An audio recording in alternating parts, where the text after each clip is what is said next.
और माँ जी मैं हर तीज त्योहार पर अपने भाई का इंतजार करती हूँ, पर मेरा भाई कभी नहीं आता।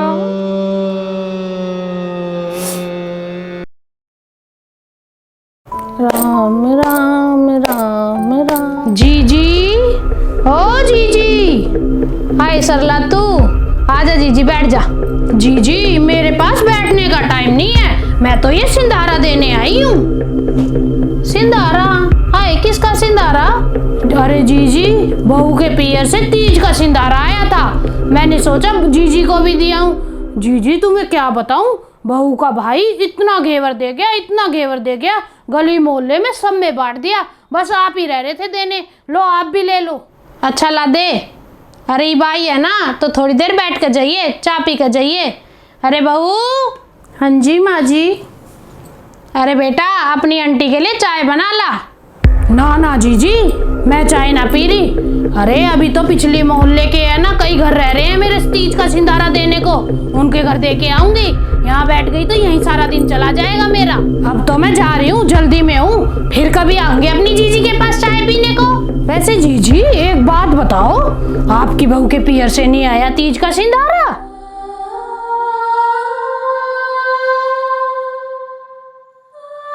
ना ना जीजी मैं तो इसलिए पूछ रही हूँ, अरे गली मोहल्ले की है ना सारी औरतें बातें बना रही हैं, आपके बहू के पियर में तो भाई भी है भाभी भी है, फिर भी इस बार तीज का सिंधारा नहीं आया। अरे इस बार क्या, पिछली बार भी तीज का सिंधारा नहीं आया था। ना ना जीजी आप ये मत सोचना कि मैं पूछ रही हूँ, अरे वो तो गली मोहल्ले की सारी औरतें बातें बना रही हैं। आपको पता ही है आजकल लोग खाए बिना रह सकते हैं पर बोले बिना रह ही नहीं सकते। अरे ना होली पे आता इसका भाई ना दिवाली पे आता। क्या बात है जीजी, बहू के मायके वालों से बहू की बनती नहीं है क्या? अरे सरला इसी कोई बात को ना, पिछली बार तो इसकी माँ चली गई थी ना, इस हमारी पहली तीज थी, इस हमारी ना आया था त्योहार। अरे ईब का आ जागी तीज, ईबा कौन से दिन लिकट गए तीज के। आए माँ थी थोड़ी जल्दी भेज दिया करती, कोई बात ना, भाई भाभी हैं भेज देगी इसकी भाभी। ईबा कौन सा त्योहार लिकट गया, और भाण बेटिया का तो सबे भेज जाकर त्योहार आ जाए तो अच्छी बात है। और जीजी अगर बहू के पियर से है ना घेवर आए ना तो मुझे जरूर खिलाना, आज तक मैंने आपके बहू के पियर का घेवर नहीं खाया। अच्छा जीजी अब मैं चलती हूँ, ये खिलाएगी घेवर।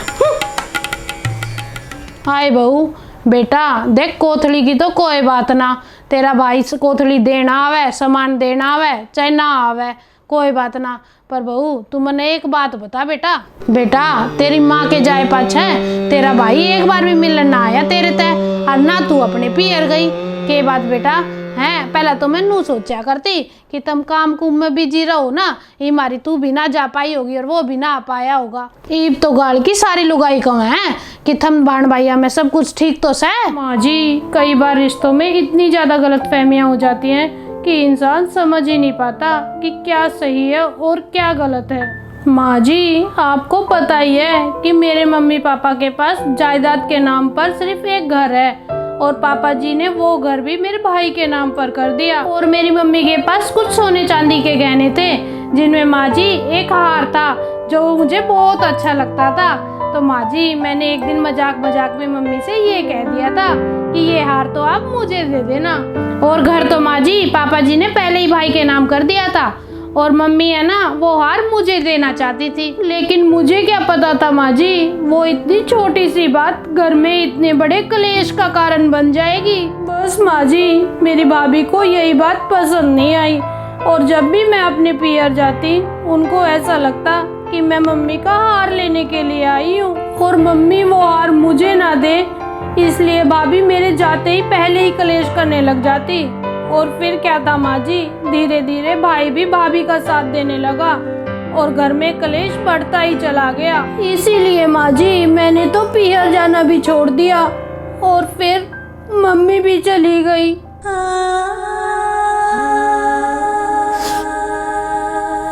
पर भाभी का वहम नहीं मिटा, और भाई और भाभी को मैंने खूब समझाया कि मुझे कुछ नहीं चाहिए, पर माँ जी उनको कुछ समझ में नहीं आया।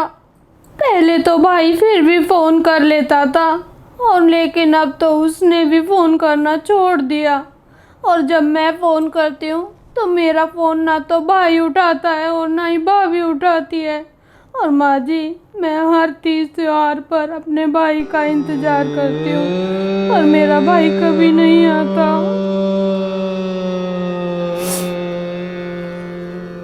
अगर माँ होती तो उससे जिद करती, उसे कहती। एक गलतफहमी में सारे रिश्ते टूट गए। अब तो माँ जी, मैंने भी उम्मीद छोड़ दी। एक गलतफहमी में सब कुछ खत्म हो गया माँ जी। कोई बात ना बेटा, हो जाएगा सबकी मैं ठीक। ले तू यो घेवर ले जा, रसोई में धर दिए।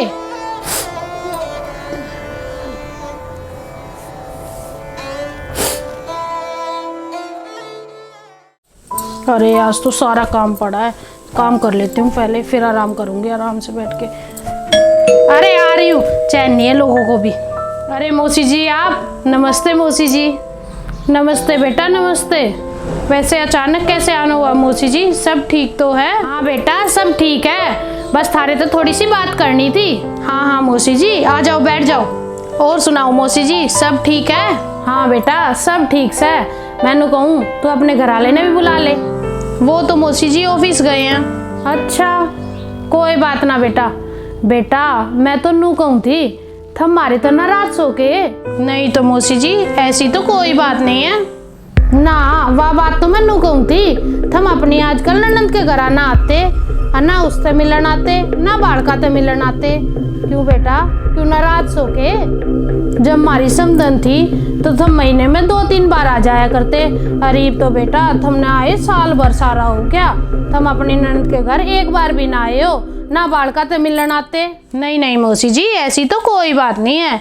अरे मम्मी थी ना तो वो घर संभाल लेती थी, हमें चिंता नहीं थी। अब है ना हमारे को टाइम ही नहीं मिलता कहीं भी जाने के लिए। हाँ बेटा यह बात तो तू सही कह है, आज के टाइम में लोगों के पास सबकी मैं है, लेकिन है ना टाइम में कौन है। देख बेटा मैं नू तो कहती ना कि थम अपनी भाण बेटी के घर रोज जाकर बैठो, लेकिन बेटा तुमने तीज त्योहार तो उसके घर आना चाहिए ना। बेटा जिस भाण का भाई ना होता ना, उसने इतना दुख हुआ है, वह भीतर बड़बड़ कर रोया करे कि मेरा भाई होता तो मेरे भी तीज देना आता, त्योहार देना आता। तो बेटा तू सोच, जिस भाण के भाई और भाभी दोनों चीज होते हुए भी और वे उससे मिलन ना आते, ना उसका तीज त्योहार देना आते।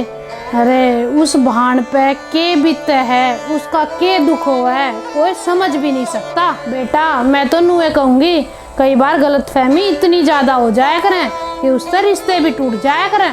बेटा कोई भी बाण अपने पियर में जमीन जायदाद में हिस्सा लेने नहीं आती, और ना है कोई बाण बेटी सोना चांदी और तेरे लत्ते कपड़े और तीज त्योहार की भूखी होती। बाण बेटी भूखी हो मैं ना तो मान सम्मान की, लाड प्यार की वे नू चाहे कि वे पियर में जावे ना तो उन्हें मान सम्मान मिले, लाड प्यार मिले। मैं तो नू कहूँ बेटी की ससुराल में भगवान इतना देवे कि वह अपने लत्ते कपड़े मिठाई गहने सब अपने आप खरीद ले, उसने पियरिया की आस ना रवे। पर आजकल की भाई भाभिया ने तो ना नू लागे भाण बेटी अगर पियर आ जा तो बस वह लेन ना आवे, वह मांगन ना आवे। अरे इसी गलत फहमी की वजह से तो भाण भाई के रिश्ते भी टूट जाएं। नहीं नहीं मौसी जी, बेटा मैं तो सारे भाई भाभिया ने नू कहूँ तुम 8 दिन अगर अपनी नंद के घर जाओ चाहे मत जाओ, लेकिन कम से कम तीज त्योहार पे तो जरूर जाया करो। एक बेटी के माँ बाप के जाने के बाद उसकी उम्मीद सिर्फ भाई और भाभी तय हुआ है, उससे मिलन कोई भी ना हो। अगर उसके भाई और भाभी आ जाना तो उसका सारा संसार आ जाए उससे मिलन। देख बेटा मैं तो नुए कहूँगी, थोड़ी सी गलतफहमी में अपने रिश्ते मत तोड़ो। कोई भी भाण बेटी ना तो थारे जमीन जायदाद की भूखी और ना थारे लत्ते कपड़े की भूखी, वह भूखी है सिर्फ थारे लाड प्यार की। अच्छा बेटा ये मैं चालू सू, मैं बहू ने भी ना बता काई बिना बताए आ गई थी, और बेटा मेरी कोई बात गुंडी लाग गई हो ना तो मैंने माफ कर दियो। अच्छा सुनो मौसी जी, दीदी को बोल देना कि इस बार उनकी तीज की कोतली देने उसके भाई और भाभी जरूर आएंगे। मौसी जी हमसे नासमझी में बहुत बड़ी गलती हो गई, हमें माफ कर दो। हाँ बेटा मैं कह दूंगी बहू ने, बहू तो बहुत राजी होगी, वह तो भी थारी रोज बाट देखा है।